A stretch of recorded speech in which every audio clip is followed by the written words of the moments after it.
I want the general public to understand that this is a strike for labor across America. I think we are seeing inflation go up, we're seeing CEO pay going up, we're seeing a lot of the upper percentage going up in pay, but not the working middle class, not the people that this country was built on. And so I think to see the WGA, SAG-AFTRA, and the support that we're getting from all of our sister unions is incredibly important, and I hope inspirational to other people across the country. We've lost a lot of union strength. I don't know when unions got a bad rap, and you see companies all the time trying to prevent their employees from forming a union because of what happens in solidarity. We can show up in numbers and we can change things. So I think this is the beginning for not only the arts and entertainment, but I also think hopefully across America. We're fighting for better minimum wage, the rights of actors. There's so many actors who can't afford health care, and they deserve it, Like, we are the meat and bones, including the writers, of the industry that we're in.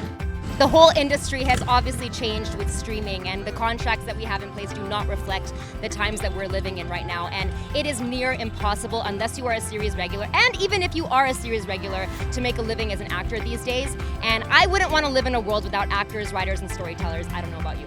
It's getting harder to be able to afford to continue to be able to do acting.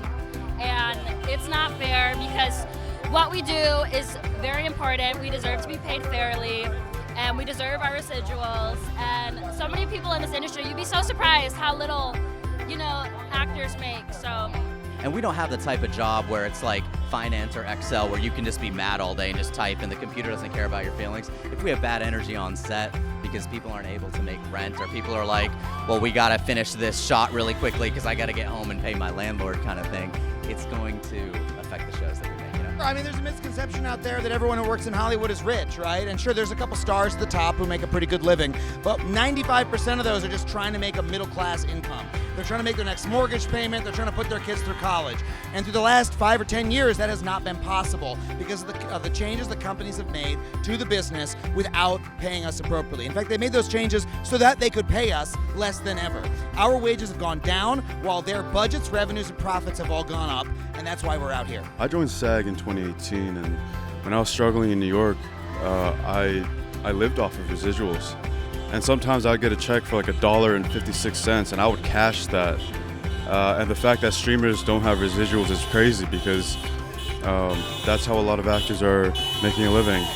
So there has to be some kind of compensation. There has to be some kind of course correction because the model is unsustainable as it is, and this is a symptom of a greater problem. We have to create a future where we get paid what we really deserve. Personally, because I'm also a Latin actor, I want to see more women out there. I want to see more diversity. I'm learning myself, and when I looked at the picture, all the CEOs are all white men. We need women out there. We need diversity. We just need to change the game. We're all here. We need to grow together.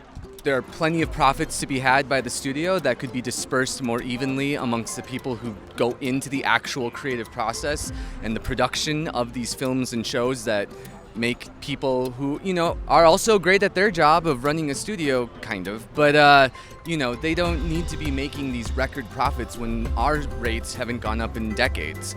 And on top of that, artificial intelligence, we've already seen it with deepfakes on the internet. We've seen it in movies. They use it to reverse age people. It's very powerful. It's very present. It's not going away. But we can't be just signing away our likenesses in perpetuity and not being compensated for that. And so it's really important to get that language in there to protect the actors and the artists. Film is one of those art mediums that is such a collaborative experience that if you don't have actors to work on a set, then you also don't have people to work on crafties. You don't have people to be carrying lenses and all these little micro but very important aspects of making film. So basically, the foundation is crumbling, and the corporations and the shareholders don't give a shit. Comes to strike, if you raise your voice against anything that you feel uncomfortable, I think that you will get a result. But we need to raise our voice, and we need to be here. A lot of people want to know if they should cancel their streaming services. We are not calling for a consumer boycott right now. Instead, what we want you to do is boost our message on social media, say you stand with us. Number 2 is follow our strike rules. Go to our strike websites, if you look for either the Writers Guild or the SAG-AFTRA strike website, to see what the strike rules are. Basically means don't do the work of a striking actor or writer. And number 3 is donate to the Entertainment Community Fund. This is a fund where every dollar you donate goes to a writer, actor, or other crew member who's having trouble paying their rent or medical bills, helps us stay on the line longer, and helps us win.